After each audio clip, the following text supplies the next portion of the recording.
জন্য প্রধানমন্ত্রীকে মা ডাকাটা কতটুকু যৌক্তিক ছিল আপনার দিক থেকে? আমি তো আরেকটা জমি পাওয়ার জন্য ডক্টর মোহাম্মদ ইউনূস স্যারকে বাবা ডাকতে হলেও ডাকবো, কারণ আমার প্রয়োজন আছে। কাজেই আমি এটার জন্য অনুতপ্ত না। একটা জিনিস পাওয়ার জন্য মা, বাবা, দাদা সবকিছুই ডাকা যায় এবং আমি ভবিষ্যতেও ডাকবো। এটা নিয়ে আমি মোটেও অনুতপ্ত না। কিন্তু আমি তখনও বলেছি যে এই সরকার যে এত বড় স্বৈরাচার হয়ে উঠেছে এবং এই সরকারের পতনের জন্য যত মানুষ প্রাণ দিয়েছে, এটা খুবই সেন্সিটিভ ইস্যু হয়ে গিয়েছে। কাজেই ওই সরকারের প্রধানকে আমি মা ডেকেছি।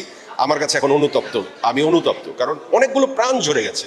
এত প্রাণ যেখানে যিনি ঝরিয়েছেন তার প্রতি তো কোনো রকম মমতা কারো থাকতে পারে না। সেই হিসাবে আমি তো অবশ্যই সেই অপরাধের বোঝা নিব। কিন্তু একটি সরকার যখন দীর্ঘদিন শাসনে থাকে, তার থেকে বিভিন্ন ফ্যাসিলিটিস কাজ নেবার জন্য আমাদেরকে কিছু না কিছু আবেদন করতেই হয়। এটা অনেকেই করেছে, অনেকে বেশি করেছে, অনেকে কম করেছে। সেটা নিয়ে আমার কোনো কথা আর নাই আসলে। কিছুদিন আগেই এই জুলাই আন্দোলনের পর একটি স্ট্যাটাস দিয়েছিলেন যে আপনি কাজ হারাচ্ছেন। বর্তমানে শিল্পীরাও অনেক সময় কাজ বন্ধ আছে, নাটক অফ আছে, কিছু কিছু সিনেমার কাজও থমকে আছে। এটা কিভাবে কাটিয়ে উঠছেন বা এই এই এই কোনো হ্যাসেল কি ফিল করছেন কিনা? আমি মনে হয় যে কাজ হারানোর ব্যাপারটা যেটা প্রথমে ছিল, এখন এটা আমাদের অঙ্গনের মানুষরাই আমাদেরকে অনেককে আলাদা করে অনেকে গুরুত্বপূর্ণ হওয়ার চেষ্টা করছে। আমি মনে করি এই প্র্যাকটিসটা ভালো না।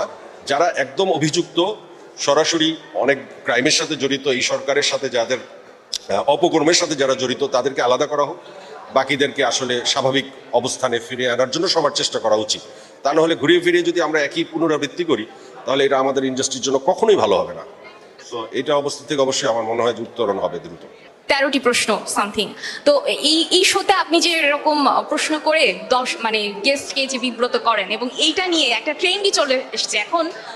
প্রায় প্রতিটি শোতেই গেস্টকে অপ্রস্তুত করে বা আপত্তিজনক কিছু প্রশ্ন করে ভাইরাল হওয়ার একটা ট্রেন্ড চলে আসছে। শিল্পী হিসেবে, আমি উপস্থাপক জয়ের কথা বলছি না, শিল্পী হিসেবে আপনি এটাকে কিভাবে মূল্যায়ন করেন? আমি এটা স্বীকার করছি যে আমার শোতে অনেক আক্রমণাত্মক প্রশ্ন হতো এবং সেই প্রশ্নগুলোতে অনেকে বিব্রত হতো। আমি সেজন্য শো করাই বন্ধ করে দিয়েছি। আমি অনুতপ্ত। আমি মনে করি না যে এই ধরনের আক্রমণাত্মক প্রশ্ন করা উচিত। কিন্তু আমার সেটে বেশিরভাগ সময় আমরা অর্গানাইজড ওয়েতে সেটা করতাম।